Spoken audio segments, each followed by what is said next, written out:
Anyone to give us an opening prayer? You can raise your hand and you take us through.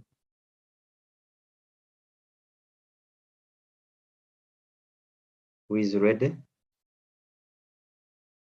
Samuel, are you able to lead us?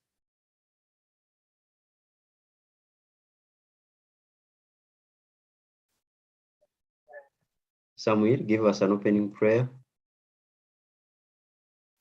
Or Edgar, and we get started.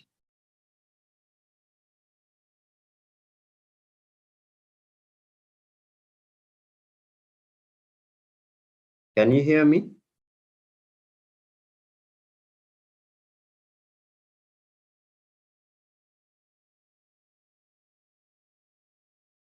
Alexander?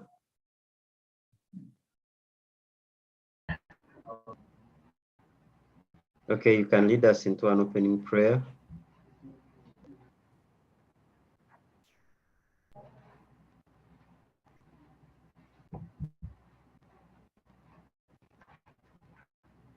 Edgar, you are far from your microphone. We can't hear you.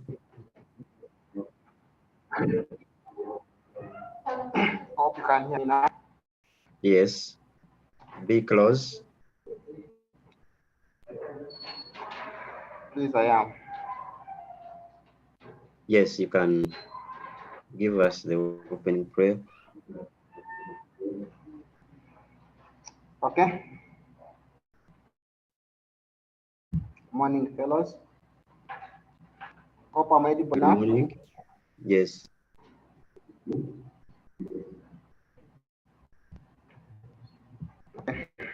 Shall we pray? Yes, we can pray.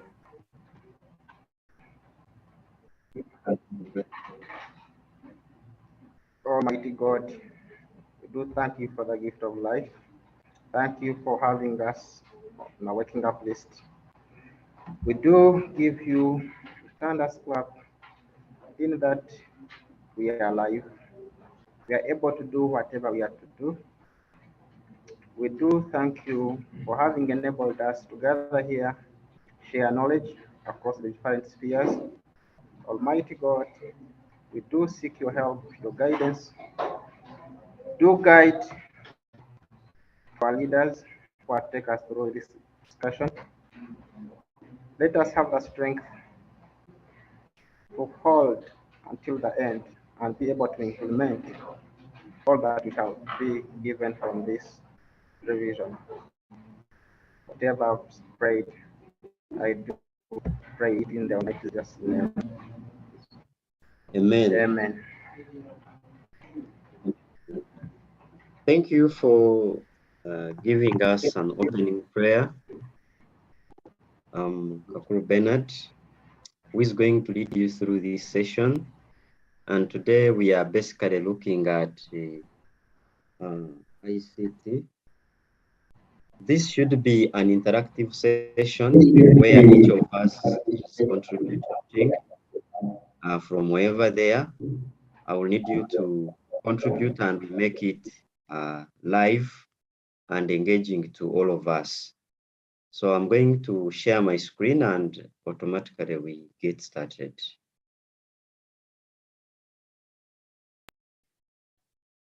So we shared with you materials to research and get answers. Hopefully you did. And today we are supposed to discuss together and come up with different solutions. I will also share with you what I have researched on different questions. Then after going through different questions, we are going to get tips on how best we can pass ICT at an advanced level. Okay, we are going to begin with the structure of sub-ICT at UNEB level. So subsidiary ICT is composed of two papers, that is paper 1 and paper 2. Paper 1 is a practical paper, and this is where you are requested to, or you are supposed to read the theory part of it, and then you attempt the theory paper. Paper 2 is practical. This is done on a computer. So paper 1 has 20 equally weighed questions. These are compulsory. They are structured and semi-structured questions which require a short response. If they say, give 2 examples of input devices, you can simply outline them. They have said, what do you understand by the term hardware? We don't need an answer reaching to 6 lines. It's a short response. Each question carries 5 marks, and paper 1 contributes 100%. Then for sub-ICT paper 2, which is practical, it takes 2 hours. The paper has 5 equally weighed optional practical questions, which are derived from electronic word processing, spreadsheets, electronic publication, database, and presentation. So you are supposed to select only 3 out of 5. And where applicable, they give you support files. These are like specimen files that you use to supplement the questions. So this paper contributes 60%. Okay, so going forward, I will now allow you to read the question and you give the required answers. Let's get started. So here we have our first question. One of you can read it and then also you can provide some solutions as we move forward. Who is ready? Anyone ready, you can raise your hand or unmute your microphone. If you can see the question presented to you, read it and we provide solutions.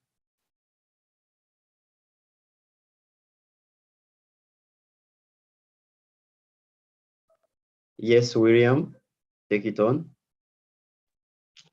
The question is, list 3 major specifications one would consider when buying a laptop computer.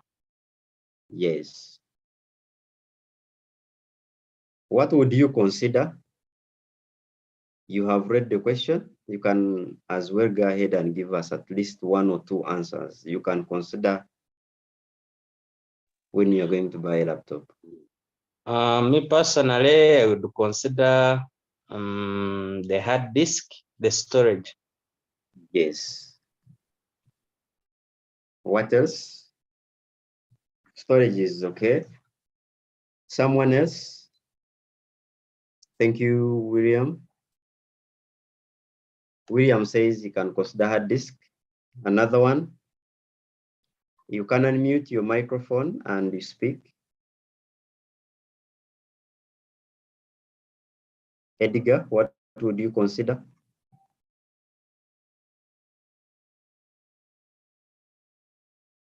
Soga, Emmanuel. Yes. Colleagues from Uring SS. I don't know how many you are, but at least we can get responses from you. Yes, William, you've got another answer. You can tell us. Yes, members are quiet. So I can as well consider the processor power. Yes. I see the same response from Uring SS in the chat. Processor power. Okay. And also the size matters to me.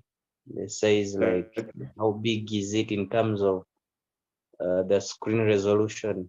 Like, is it a mini or a big one? Okay. Then I see in the chat from Uring SS, they consider RAM. That is okay. Yeah, RAM, hard disk, resolution. Those are important areas one shouldn't miss out. Okay, so let me request a a colleague also to read for us these areas.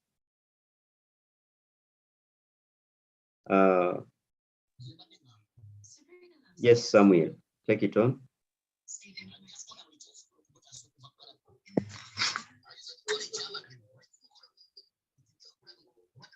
So these are some of the specifications one would consider when buying a laptop. Okay. Good morning, everyone. I left my PC on. I was out a little bit. I didn't know that it's already on. Okay. Okay. So let me read through the major specifications. One is a processor speed or power or model or type. Then the other one is the amount of memory installed. There is a hard disk space or amount of storage space, ability to communicate with other peripheral, VGA capacity, screen specifications or resolution and size, battery lifespan. Then there's compatibility with the software, operating systems. You should also consider laptop size. There is the amount of memory installed, which is RAM. Then hard disk space or amount of storage space, ability to communicate with other peripheral hardware, then resolution and the size. Yes, and also lastly, we talk about the operating system that is installed. Now, those are some of the specifications one would consider when buying a laptop.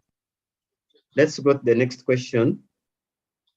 And if there is a colleague who has joined using a computer, I'm going to request you to annotate and illustrate for us the information processing cycle.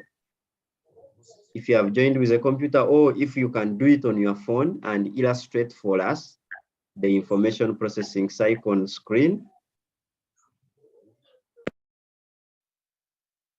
Who is ready to annotate and draw something on screen to do with the information processing cycle? If you can, please take it on. Who is willing to participate in this and draw for us the information processing cycle? Okay, some members are giving a hint. Input, yes, we can go ahead and list them if we can't draw.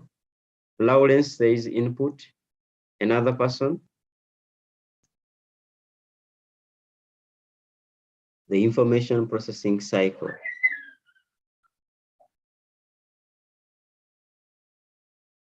We can list what is in this cycle.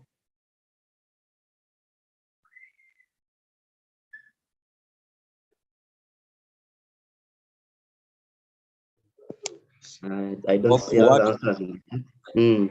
What is involved in the information processing cycle? We have the first stage, which is inputting of data. Yes.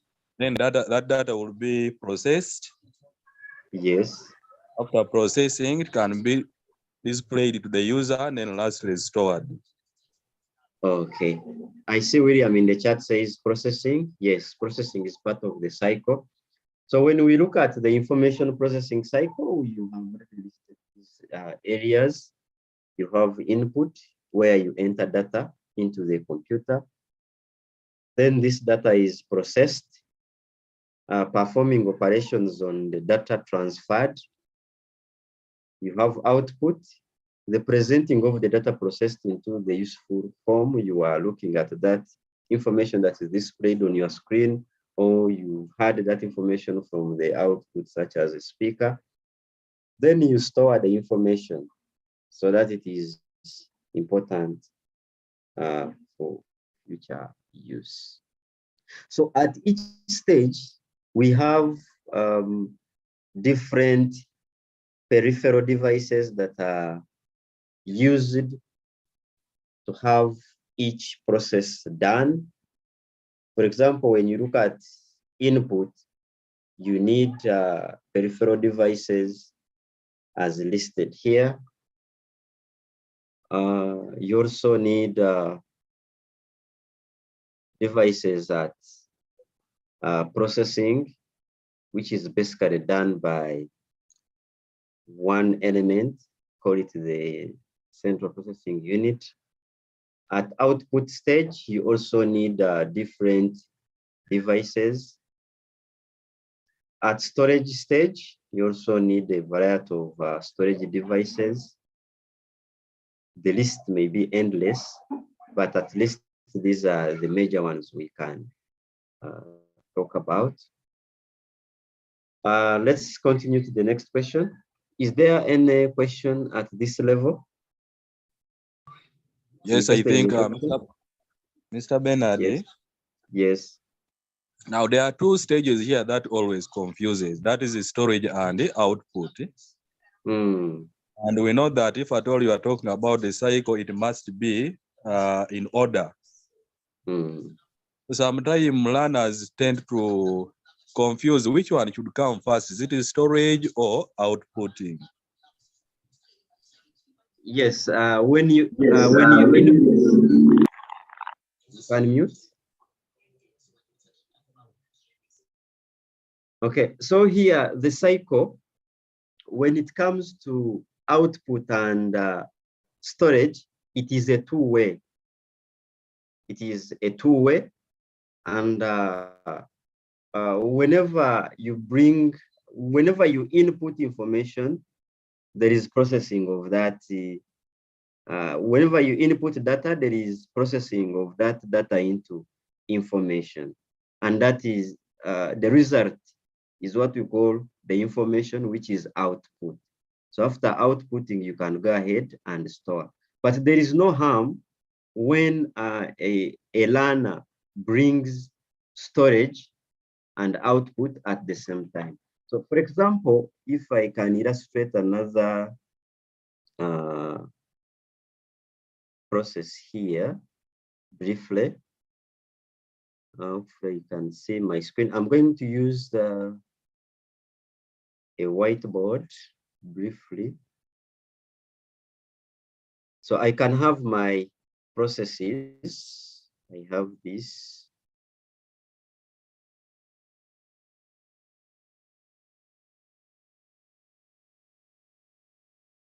Somewhere I see your hand up, but let me finish this. So here you have input. You have output.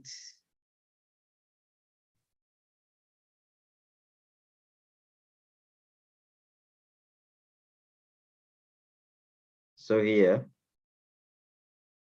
we can have, sorry, this is supposed to be processing. Processing.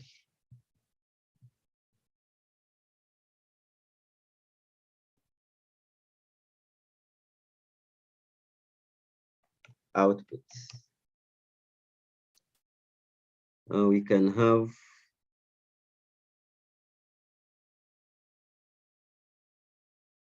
storage. Okay, now you have from input to processing. Then here we have output. Now here, these are the processes I was saying. From processing, you can store. It's a two-way here. Because you might not be having an output device, but at least you can store and output that information later when the information has been processed. So when you look at this kind of illustration that I've made here, it means that output comes last. Samuel, is that clear? Yes, I've got it. Okay. I saw a hand from who had put the hand up. It was from. Yes, Edgar. Okay. Thank you. Yes.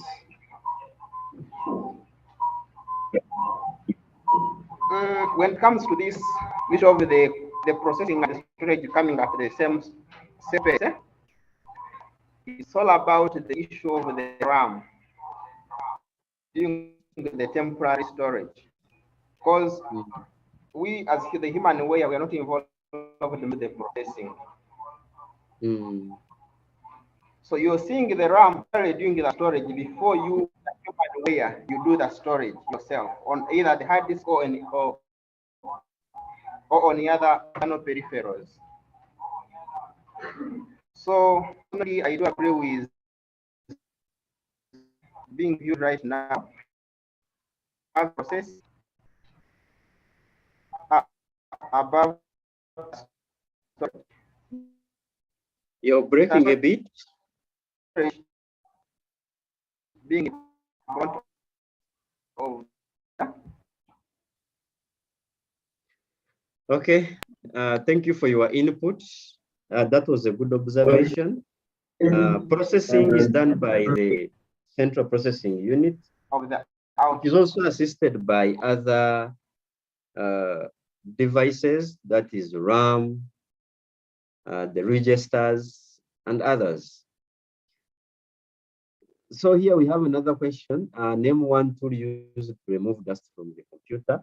Emmanuel B has an answer in the chat that there is a dust blower. Okay.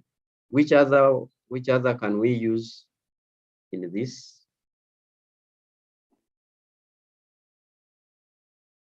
Which other tool can we use to remove dust from our computers?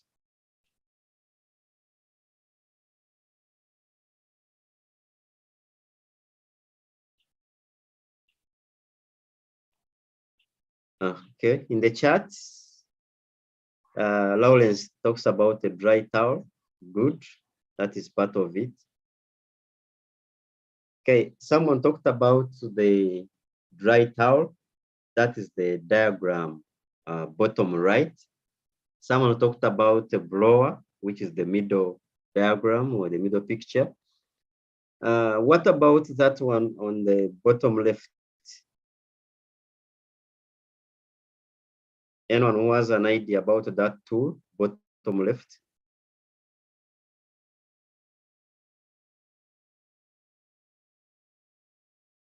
A member from Uring, any idea?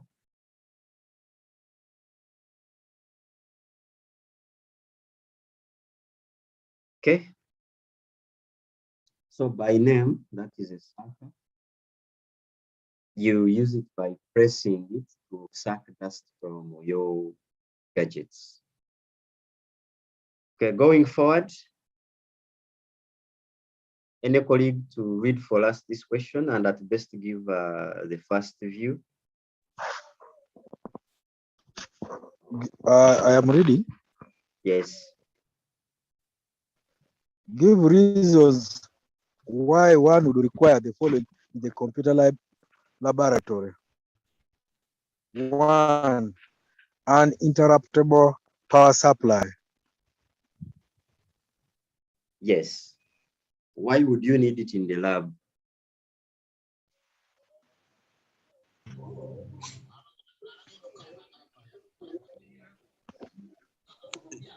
Yes, I think we need uninterruptible power supply in order to prevent against uncertain power loss.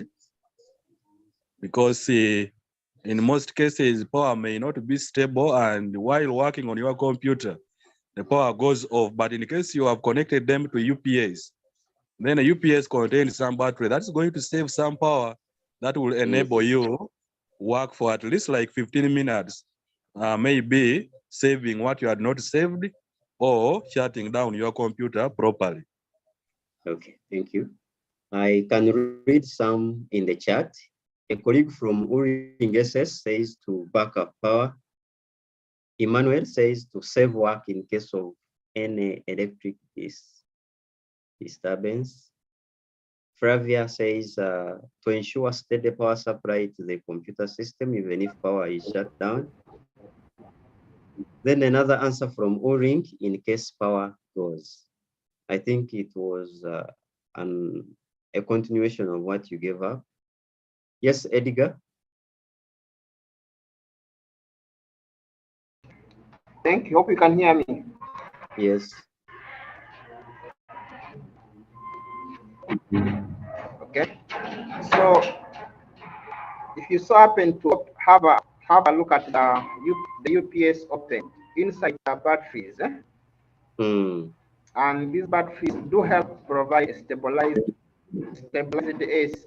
AC flow within the machines. So I do major look at two major importances. One, the unexpected shutdown to allow you have your machines on and then shut them down following the right procedure. Then secondly, having a stabilized power supply. Thank you. Okay, most welcome. So those have been brilliant ideas from all of us. So meanwhile, to sum it up, that's how the UPS look like. That is the front view of it. And then at the back, that's where you have the ports to now to take your maybe extension cables or direct onto your computer. So I've given three reasons why one would require a UPS, and these are clear to us. Maybe I can request Emmanuel to go through them briefly. Emmanuel, if you can unmute.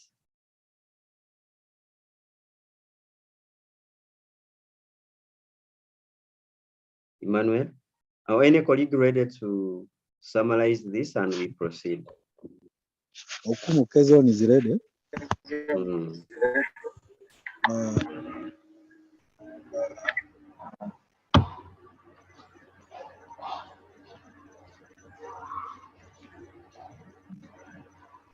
Yes, Kaziron.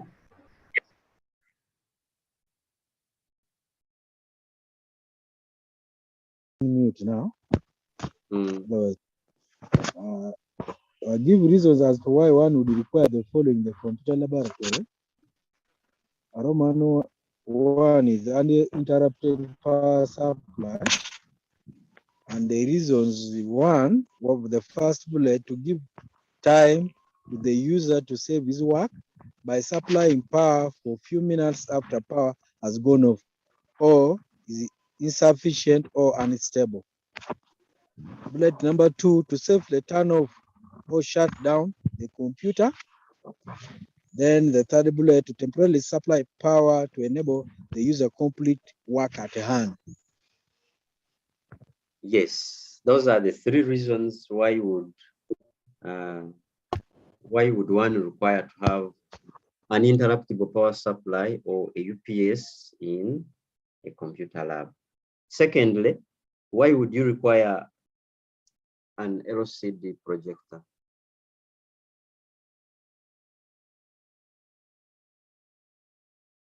Any colleague ready? Why would you require an LCD projector in the computer lab? Flavia?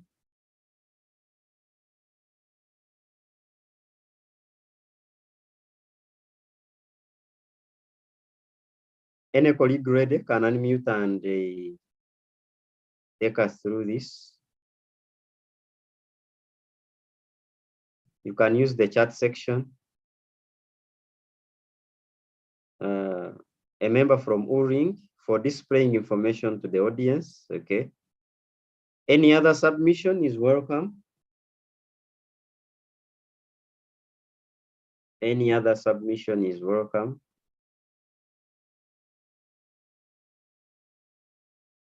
If no other, I'm going to request one of you to read what I'm going to display. Kikawa, Emma says for presentation, Lawrence says to give a wide view, okay? Okay, in the coming slides, we are going to look at tips on how best we can answer ICT questions, and I think I'm getting what to talk about from your views as well. Edgar says for displaying information to a large audience, good. Okay, these are some of the reasons I've suggested. Kakoza Francis, are you on? If on, you can read for us what you can see on your display. Unmute.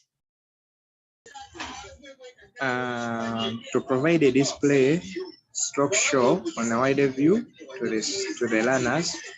2, to eliminate the use of chalk, which can create dust in the lab. 3, to minimize the electromagnetic radiation. Thank you. Okay, so I've added some pictures and animations of an LCD projector. So there we have an Epson projector. Then the other one we have another kind of projector which is more advanced, even uses a USB to project to the audience. Hopefully you can see that. Let's go forward. Any question here that you need me to clarify? If not, let's continue. Hello, Benard. Yes, yes. Just help me to know that LCD in full. Oh, Mm. any member willing to do that? LCD in full. I believe it is If you know the answer, you can put it in the chat. Emma can do this for us. Yes, Emma. Unmute. It is liquid crystal display. Good. Liquid crystal display. Okay, I think even Francis had the same. So Emma, you can go ahead and read for us the question you can see on your display. Let me check.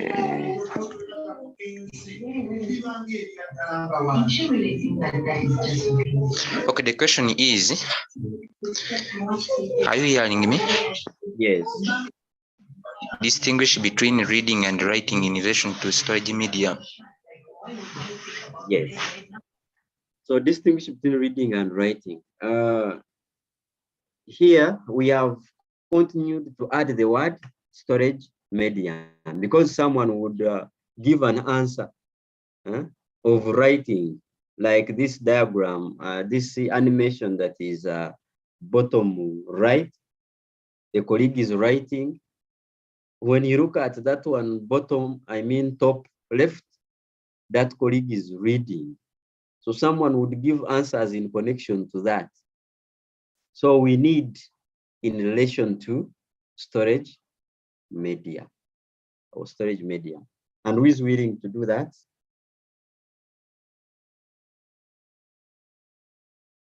Any colleague willing to distinguish? Francis, you ready?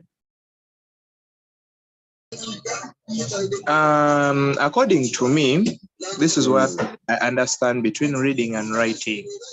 Read, you read the data from the storage device, any storage device. Then writing, it is to put something on any storage device. Can be any file, any document, you put it on the what? On the any storage device. Thank you. Yeah, because if you look at that, even the illustration that is there, it cannot give a hint. So to write is to save or add files to a disk. To read, you are opening or you are accessing files.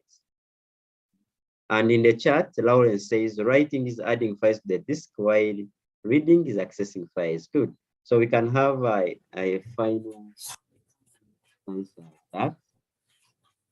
Lawrence, you can actually go ahead and read it. Or Flavia, actually, you can take it on. Flavia, are you able to speak? If yes, you can read what you can see on your display.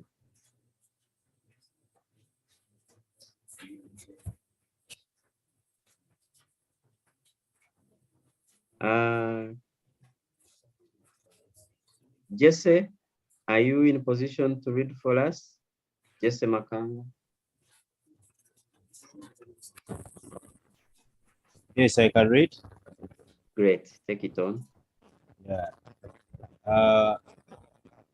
The word is read. The difference between reading and writing in relation to storage media. So reading is the process of transferring data, stroke instructions, and information from a storage medium into memory. While writing is a process of transferring data, stroke information from memory to a storage medium. Okay, thank you. So that is the difference between the two. And now part B of the question, it says, mention one example for each of the types of storage devices given below. So here we need to give examples. Yes, Edgar? Kakuru, Yes, I can hear you. I do request the presenter. The what? The presenter is a bit faster. The Come again? presenter is a bit faster. Behind I'm faster. Okay, let's go presenter. behind a bit. Behind us are some students trying to complete. Okay, okay, Behind okay. us are some students trying to. Okay, you can do that quickly and we proceed. Meanwhile, those of us who had reached on the other slide, we are looking at examples of different storage devices. Benard. Oh, yes, please. Benard. Yes, please. Taking note. I'm going a bit late. Maybe it could have been communicated. I have a request to make. Possible for you, because where I am unable even to take note. Is it possible for you to share with us these slides at the end of your presentation? Maybe it was communicated. I'm just trying to find out so that we can have time again to go through at an individual level. Yes, so we shall do the sharing. Even the meeting is being recorded and it is live on YouTube. I've shared with you the link of the session that is live on YouTube. You can as well take and watch the recording of the entire discussion rather than also taking text, okay? But we shall share both. If you registered, you will receive them on your email. Okay. Yes, in the chat box. Yes, I've shared in the chat section here on Zoom. Let's go to the next question.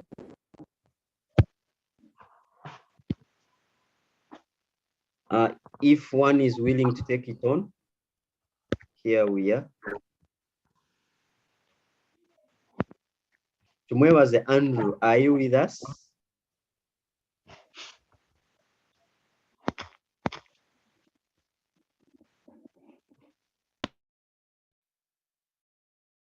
Anyone willing to take on this question and at least give a few answers? Yes, Francis, take it on.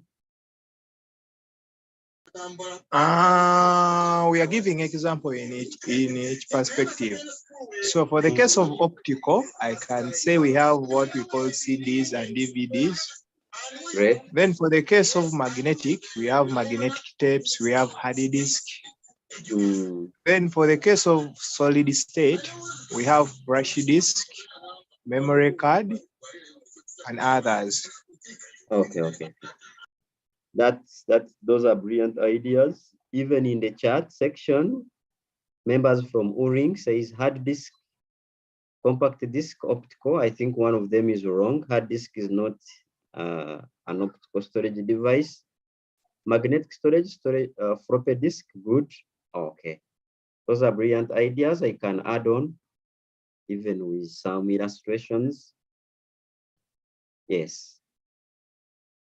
A hand from Emma. Emma, you have something to say? Unmute. So for me, I have a question. What is the difference between a zip disk and a floppy disk? A zip disk is more or less similar to a floppy, but the difference is in storage, storage capacity. Floppy disks use it to store up to 1.4 MB, Okay. So these were two, the storage space was limited. Mm.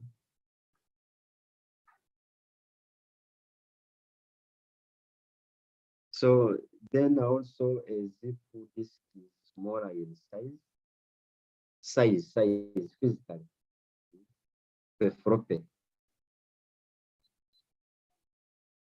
But a zip disk was, we normally called it a super floppy, like it had higher storage capacity up to 100 MBs. That is the zip disk. You get the point? Yeah. Okay. So I included a few illustrations on each. So under optical, we have talked of the compact disc. An example is that top left. Under magnetic, a hard disk is there. Then under solid state, a flash disk. In the chat section, someone says the distinction between a disk and disk. So here, you really need the distinction. Disk and any colleague to give us the distinction.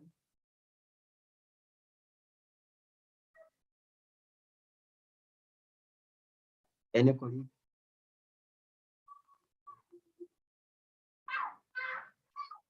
Any colleague William?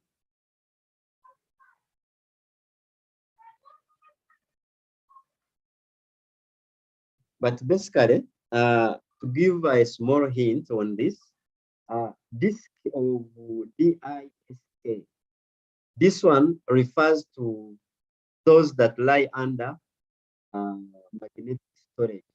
For example, this, let me illustrate there. For example, this hard disk, DISK, for those which are magnetic. And then for DISC, this applies to these optical storage devices. You get the point? But it is used interchangeably. You are not, your answer can't be marked wrong because you have used K or C. A hand from Edgar, yes. Oh, thank you.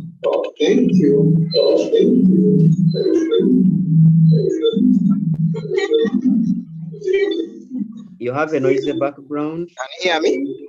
Yes. So now my point is, there are disks. When it comes to the disk of K, we are referring to disks that are non-oval or non-circular in shape. Then, like when it comes to the disks of that end with C, we are referring to the compact disc and the DVDs. Yes, which are circular. Thank you.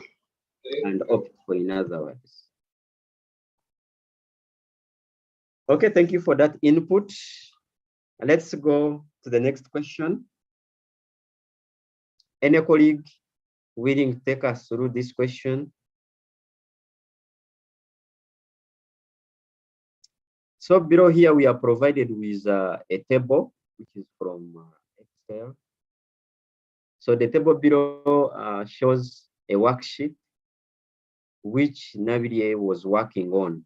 Use it to answer the questions that follow. And the questions that follow are right away here. We can answer one by one.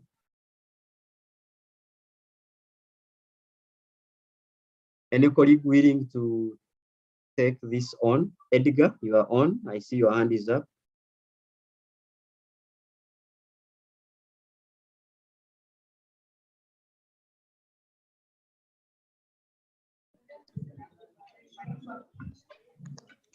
Yes. Thank you.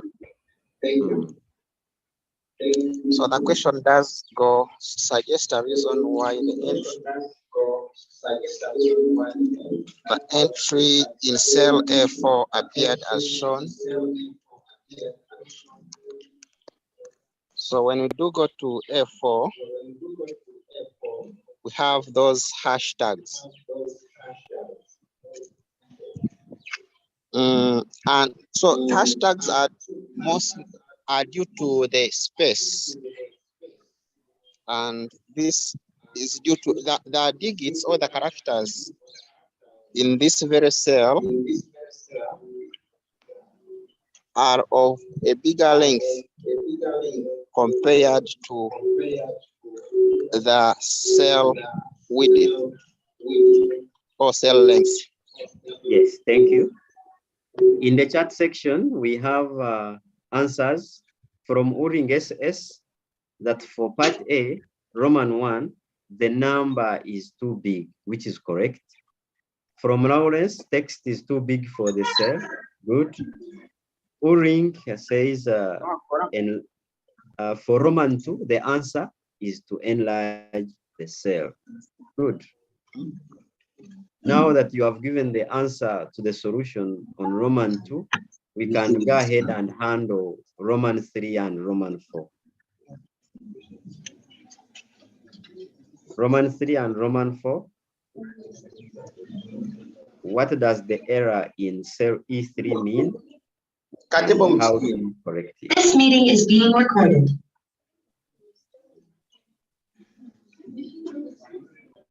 Yes, Kakoza. Thank you very much. The error, that is an error that was made in E3. So how can we correct it? That error means that the number was divided with the 0.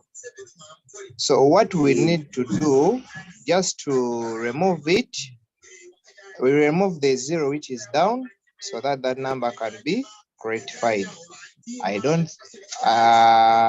think I'm on the right track. I was just trying.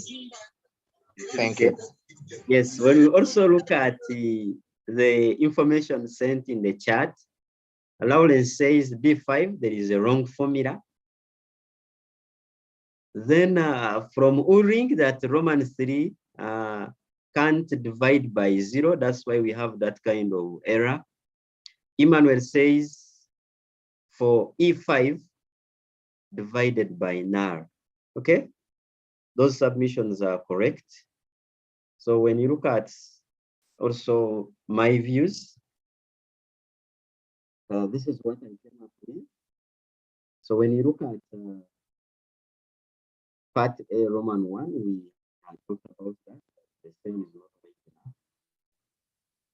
For Roman 2, the solution is to widen or increase the column width. You can as well do auto-fitting.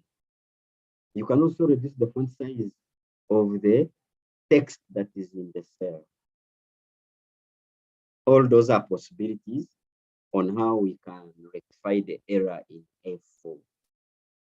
Then for Roman 3, the error, we have already given our submissions. When you attempt to divide by 0 or divide anything by 0, that is mathematically wrong. And the computer will give you that error. And how would you correct the error that is in B5? Meaning that if you are typing the word or the function as sum, you are saying equal signs, sum, maybe D2 to D4. You need to correct it. You need to correct that and at least have it as equal signs, sum, D2 to D4. So the hash name question mark is brought about by the wrong function name we used. You need to correct it.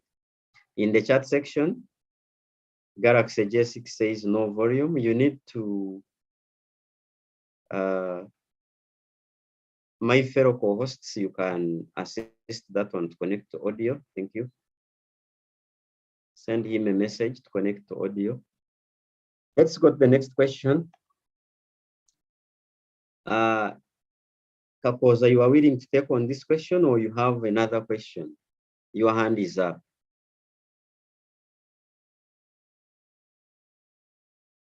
Jesse Makanga, can you participate in this? Even Jean Cloud can participate. We are all welcome. Jean Cloud. In the chat section, from Uring SS, they are talking about the wireless router as one example of a wireless transmission media. Let's get other submissions. Emmanuel talks about hotspot Bluetooth and wireless fidelity. Yes. Any other submission is coming from Lawrence. Lawrence, you're repeating the question. We need answers now. We need answers. Oh, you are asking, you want clarity on what are wireless transmission media? Any member with you? A colleague from Uring or Emmanuel can give us the definition of wireless transmission.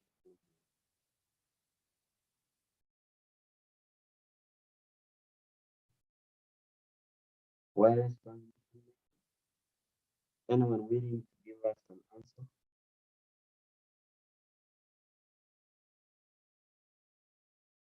Anyone who can try?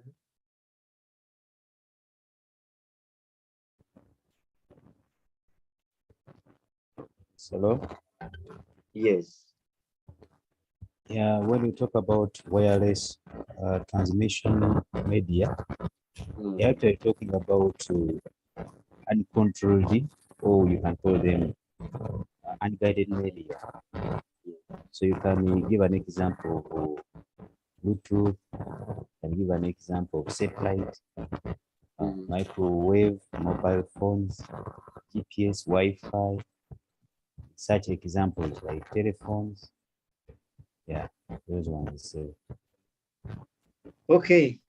In your definition, you have almost given us the examples. Okay, the microwave, we have seen these dishes on masts.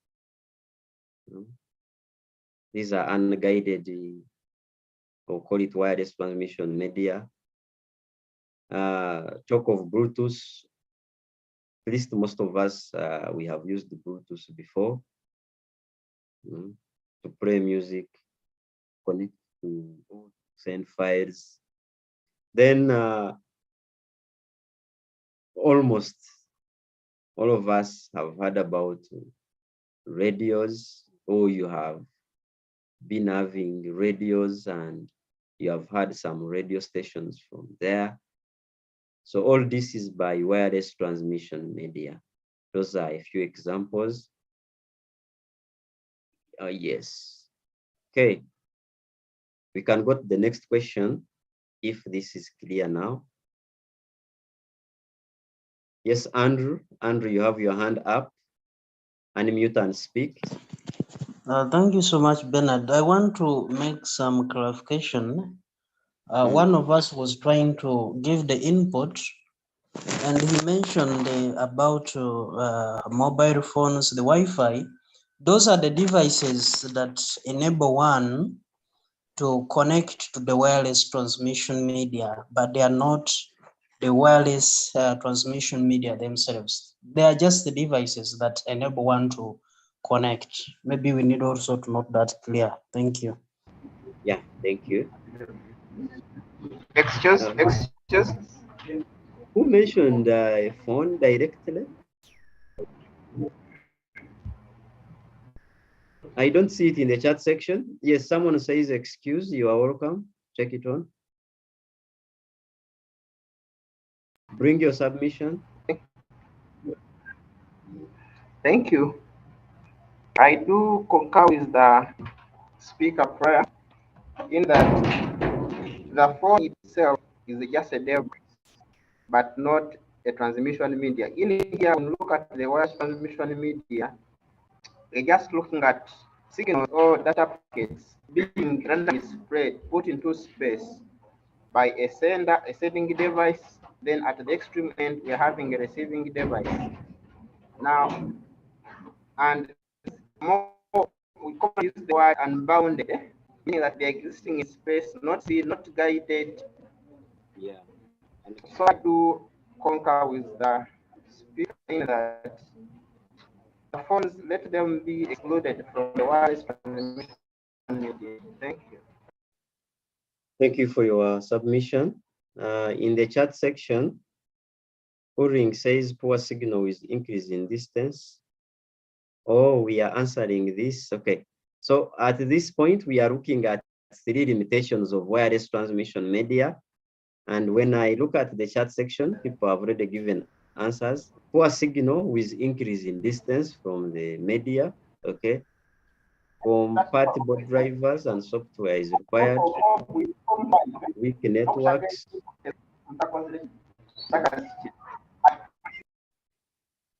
Okay, those are good submissions, and we can supplement them. I'm going to request a colleague from, okay, any colleague who can take us through these points. These are a few summaries we can add on what you have given in the chat section. Emmanuel, are you on?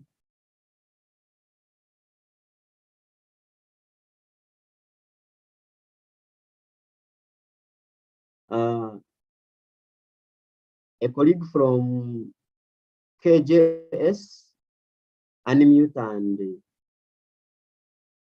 participate in this. KJS.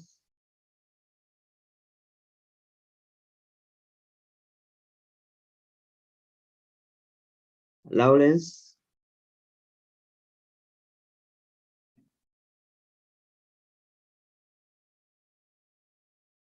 Okay, here we are saying that one of the limitations is that some are not designed for high-speed data transfer. For example, you know how Bluetooth at times behaves. You are sending too much data and it will be too slow. They have a limited range of communication, as someone said in the chat, that as the distance increases, their functionality also reduces. Some devices do not have profiles compatible with devices you want to connect with, so compatibility issues there. Susceptible to interference and dilution. They are prone to hackers. Initial costs of setting up the maintenance, setting up and maintenance are high. Some require expertise. Okay.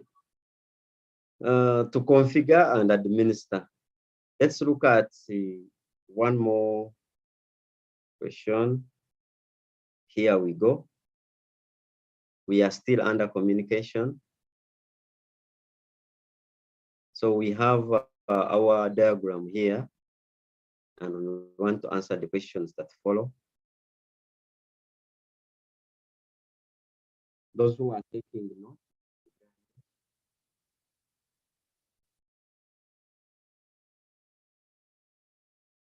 But basically now, what are the questions? Here they are. The diagram is there, bottom and right.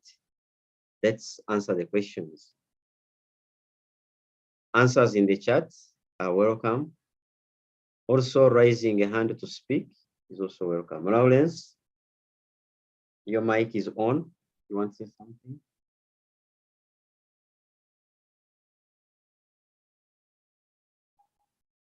Lawrence or any other colleague can put answers in the chat section.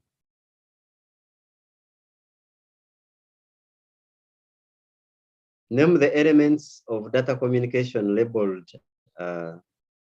on part A, part B, and part C. What is at part C, part B, part A? The elements that are involved. You can as well use the chat section. Emmanuel says there may be computers. I don't know at which point, at A, at B, at C. You need to be specific.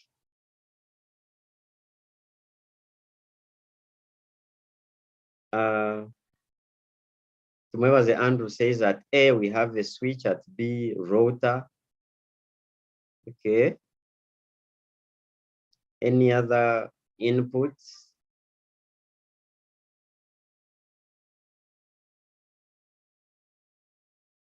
Okay. We can briefly look at that. So at A, we need a sender or a sending device. B is a communication channel, call it a path or transmission medium. C is a receiving device, or call it a receiver. Then the devices that we need to connect A to B, to connect the sender to receiver, the devices that are used to connect A to B, yes, we need a network interface card, or one can have a USB card so that you are able to communicate. Then between A and C, you need a protocol, but be specific and call it an internet protocol. So that's how we have covered part B of the question. In case there are other questions on this very number, you can raise your hand or put them in the chat section. We shall respond to them. Those who are taking notes, hopefully you are almost done. And from the beginning, we said we shall share the recording of this and the materials we have used here to all of us who registered on their emails. We have 2 questions that are left here for us to go on the tips on passing well this subject. The question is here. Anyone willing to take us through this question and at best give us the solution?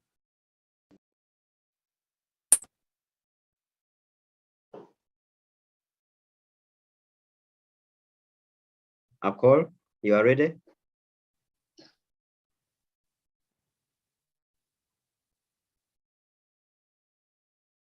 Edgar, any of your colleagues willing to participate in this?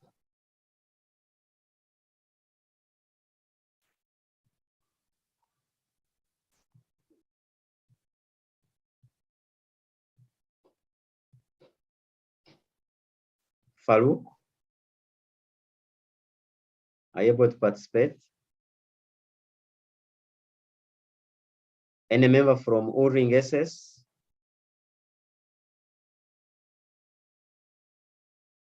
Tumwebaze Andrew.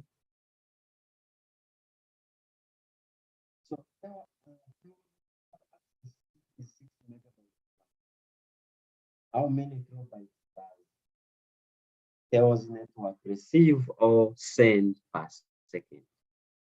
When I look at the chat section, a member from O-Ring says 6,150 kilobytes per second. If you can unmute and tell us how you came up with this, that would be the best.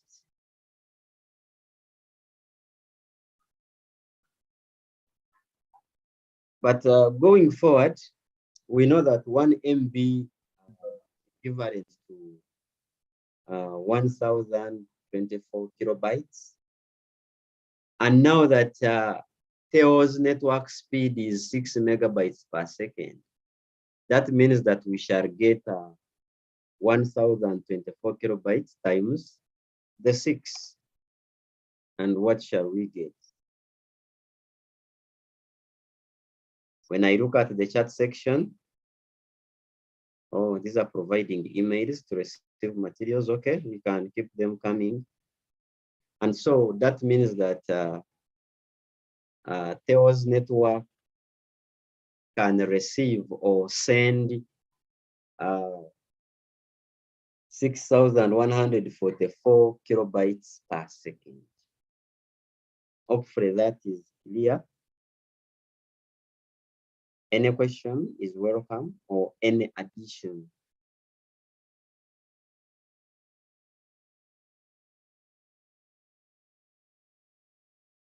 One of our last question here, which at best each of us is supposed to contribute one or two answers, is why do you think there are still few people using computers in Uganda today?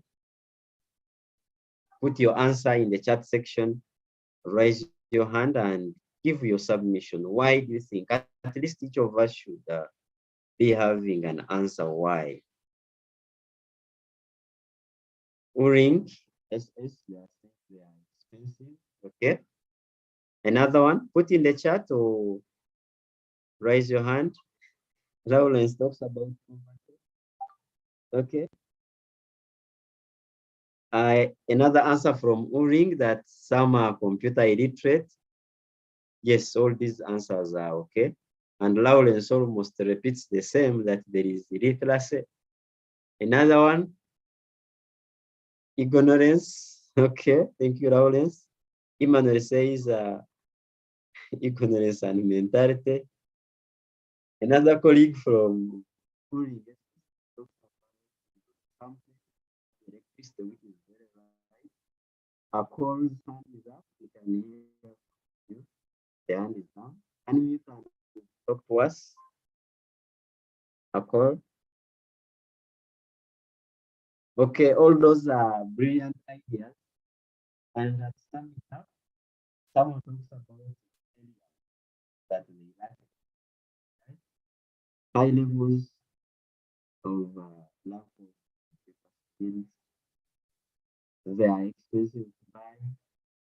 Maintenance costs are high.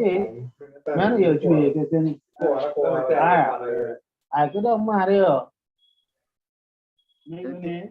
So we have summing it up from there. So we are finding another, and we are going to have to take 3 minutes, a break of 3 minutes, and then we come and look at the tips and going forward how best we can pass ICT, both practical and theory. So if here I have a quote, if you decide not to choose, then you have already made a wrong choice. But now that you have already chosen to do ICT, we shall need to see the tips that will enable you to pass ICT at whichever level you are. Someone is saying my voice is breaking. Can I hear from someone else? Is my voice clear? Yes? Okay, I'm clear. So let's have a break and then we come back and conclude the session. A break of 3 minutes.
Okay, hopefully our break is done. And we can go ahead. We want to have a way forward on how best our learners or ourselves can pass the subject of ICT. First of all, we need to understand the questions. The questions of sub-ICT or computer are direct, and every word in a question statement matters. I was reading in the chat section, someone says, you didn't send the previous slides. To send them where? We shall send the whole of this when the session is done. So here we are saying that we need to understand the questions better. Each word in a question statement matters or counts. Also, you need to understand the question and aim high too. Some questions will call for logic. Others will need creativity. And analytical thinking. You need to think critically and analyze it very well, while others will need a lot of prior reading. So when you are going to an exam, automatically you need to have read seriously, because some questions For example, the question is talking about digital forensics and you have not read about it. It can't be the same question as what is a computer hardware, because you will have interacted with computers and you know what the hardware is. So some questions will need you to have read Sarah. So you need prior reading. And let's explain our points where it's required. The question says explain. Go ahead and explain. Give complete statement. Well explained. We need also to avoid the repetition. For example, if a question says state 4 uses of computers in a school. So you start by giving answers to print reports, use it to print exams, use it to print bank slips, use it to print letters. Here the point is 1. And the point here you are giving is to print. And there are other points apart from printing. This is a repetition. And another question says state 4 uses of computer presentation. And someone gives use it when presenting in church, use it when presenting in a class, use it when presenting in seminar, use it when presenting in worship. Here you are repeating, presenting. Give 1 point about presenting. Use it when presenting in church, comma, in a classroom, in a seminar and worship. That is 1 point. Use it in printing reports, exams, bank slips, and letters. That is 1 point. Don't repeat. So avoid repetition while giving your answers. Okay, keep your emails coming in. They will send you the seminar materials once we are done. Going forward, you need to get your facts right. For example, do softwares store data? We need to know, I mean, you as a learner, you need to know, you need to have your facts. Not that we have to read everything, but as you read, you have to understand and get your own facts. Does an optical storage media store data in form of light? If yes, have it as your fact, but don't say optical storage devices store data by use of magnetic mechanism. That fact is not there. So have some facts right. Is there a data type called date of birth? Have facts with you. Are compilers and interpreters programming languages? So there are some things we need to have facts as we answer computer questions. Then someone says, is there a difference between a CPU and a system unit? The difference is there.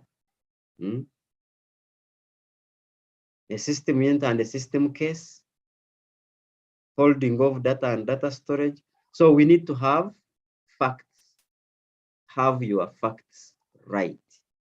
You need to understand things at your level and have facts that are there. Going forward on having your facts right, of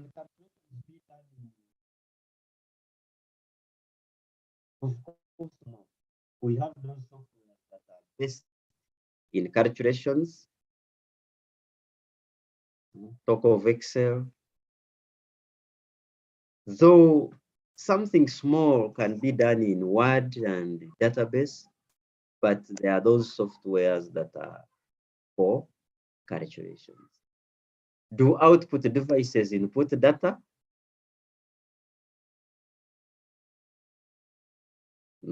Have facts right. Are secretaries and bursars ICT experts? Have facts right. Is it true or just trivial that we study computers to pass exams? So when giving such an answer and you say we study a computer to pass exams, that point is not so strong. So have facts. You need to know what are system peripherals, so that any question that is around that, you are able to pass it. What are utilities?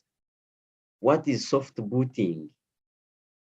Because one is aware that warm booting is the restarting of a computer that has been originally on.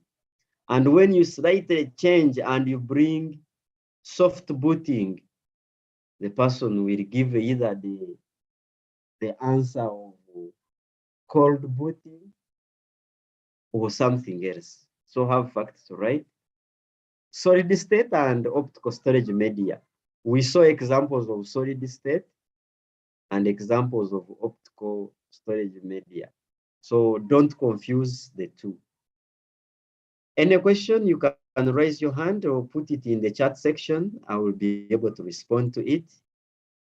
Going forward, you need to avoid mixing issues. Candidates normally mix advantages with uses and functions. So if we have asked functions of spreadsheet programs, please don't give advantages. Don't give advantages.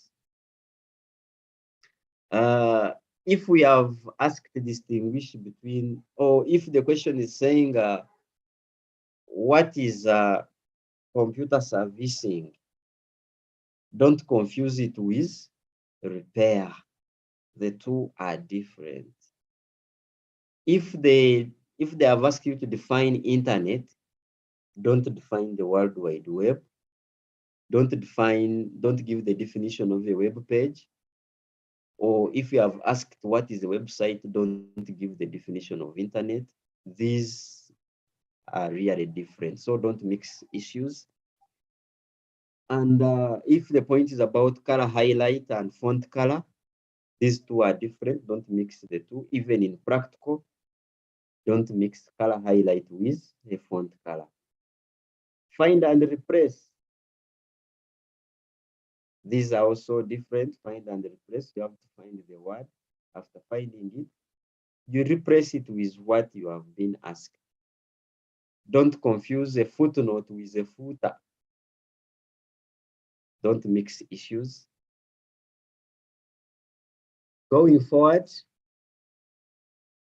if you have process questions, the process questions, they should be presented showing the real logical flow of steps.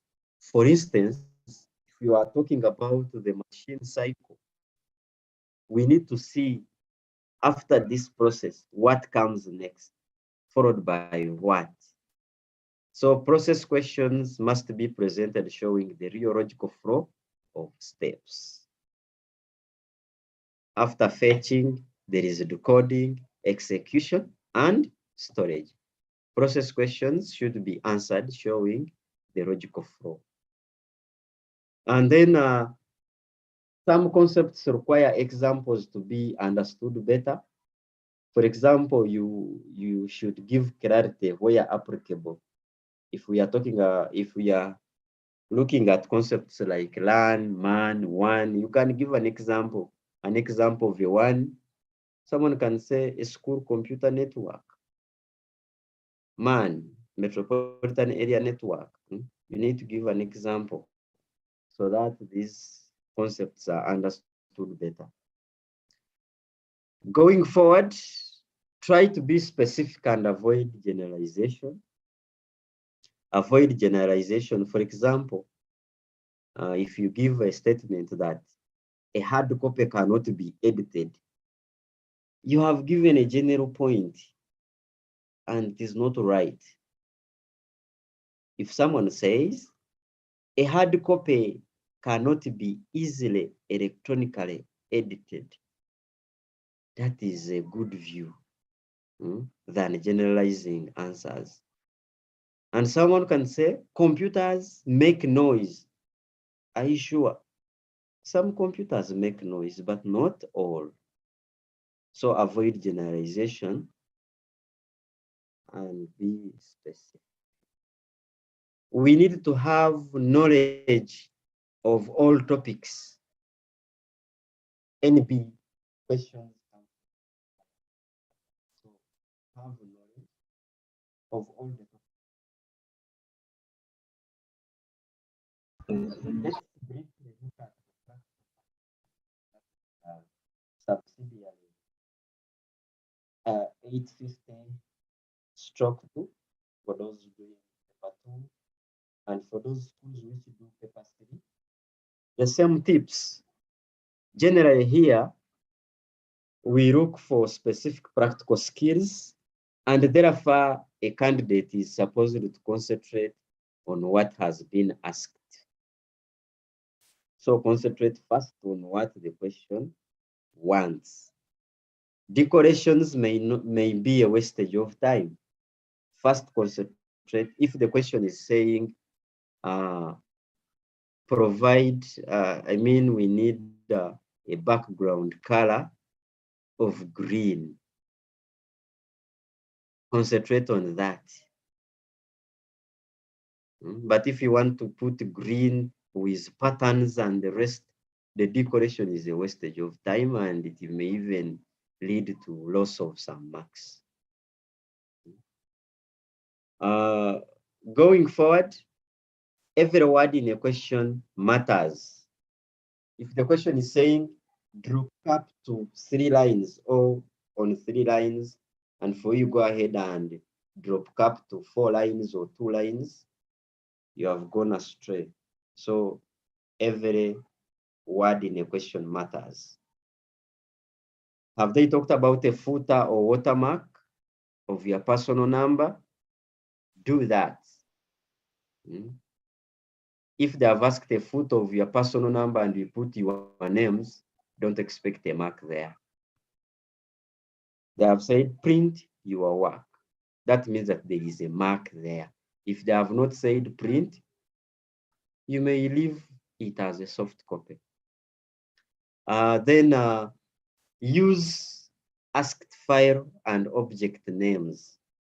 If there are support files, they have given you a file called gingerjuice.xlsx.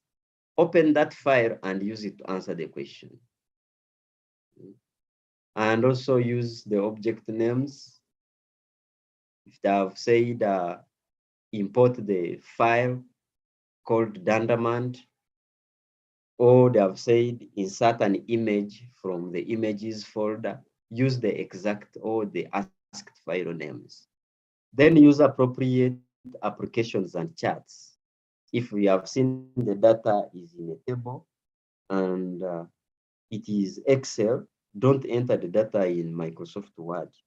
Don't enter the data in Excel when it is supposed to be for database. So use appropriate applications. If they have asked a pie chart, don't use a column chart or don't use a column graph. So put your work on CD and avoid handing in file shortcuts. So you find that someone has done work on the desktop and on sending work on the CD sends a shortcut. Don't expect marks for the soft copy. Someone in the chat says learn in full, that is local area network. Lawrence, hopefully you have got it. Then understand the principles in every software or program and the function it does. You should know what Microsoft Word does, what spreadsheets do, presentations, databases, publications. So we need to understand the principles in every software or program. For example, spreadsheet, the work was organized the data. So you need to understand and practice on the principles. One, where and how does Excel add or how do you add a row or a column? You need to understand the functions and parts of and the conditions. For example, if you are working with if you say if, equal signs if, open brackets, B1 is greater or equal to, what follows next? When ranking, the reference remains constant. Why? You need to know all these prior before you, prior to the paper or any test. Why do we start with equal signs? We need to know it is a must for functions and formulas to start with equal signs. Otherwise, you won't get the results. Take note of values, labels, and functions. Add rows and columns, and the rest. Why would you freeze pens or you freeze rows? Why do you need headers and footers? In the chat section, the conversation is going on about local area network and the wide area network. MAN is metropolitan area network. Okay, thank you, colleagues, for helping the fellows. Going forward, don't confuse the charts and don't select non-adjacent columns. If they have said, create a column chart showing names and end of term marks. Don't select names mid-term and end of term. We need the right columns. Then if they have said, move the chart from sheet 1 to sheet 2, or create a pictorial graph of names and end of term, call it a pictorial graph. That means that that kind of chart is supposed to be on its own sheet with a name. Then you need to understand functions like count if, rank, and VLOOKUP. These are common at advanced level. We need to be sure of these functions. Going forward, when handling especially, you need to know that the process is obvious. Create a database, the right name. You know that in the database, you can't connect it without a table. A table is a primary data, and the table must have appropriate data. So in electronic database, the process is obvious. You start by getting database objects, and table is always the first primary structure. You need to know the calculated queries and forms. Keep the field names unchanged in a function. Query criteria, data types, primary keys, relationships, field properties, formatting, data types, currency, data and time, maybe auto number, and some validation rules. They have told you, for example, that that employees should not exceed 900,000. Put that rule to limit values that exceed that. Then in word processing, ensure to have practiced mail merge, drop caps at least 5 lines, paragraphs of text, page borders, all these are important, text highlights and font color, footer, watermark, to have specific text. So let's ensure to practice all this. Then when dealing with the electronic publication and desktop publishing, here we are aiming at professional presentation and publication. You need to avoid noise. So the noise here is either putting too much content on a slide, too much content on a publication page. can be text, images, and all the sorts you put there. That is too much noise. Writing in capital letters is also noise. Poor and contrasting background colors. You find that you have put a background, but the text can't be read. So mind about this in publications and presentations. You need to select appropriate designs, putting relevant clip arts. Then I talked about overcapitalization, that is part of noise. You need to select appropriate layouts if there are charts in PowerPoint, or if at all a chart is asked in Publisher, use an appropriate one. Crowded content, that is part of noise. Spelling and grammar. When making a presentation, be mindful of spelling and grammar. Someone asks that, can Adobe Illustrator be used for publishing at UNEB level? Of course, at UNEB level, if we know that the application you have used, that we shall be able to open what you have published, well and good.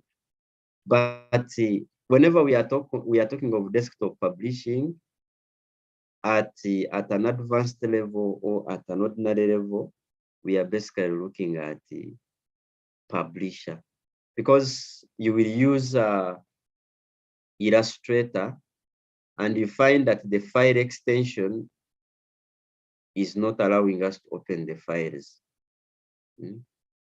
You know, those files used under Illustrator, they can't be opened in Publisher.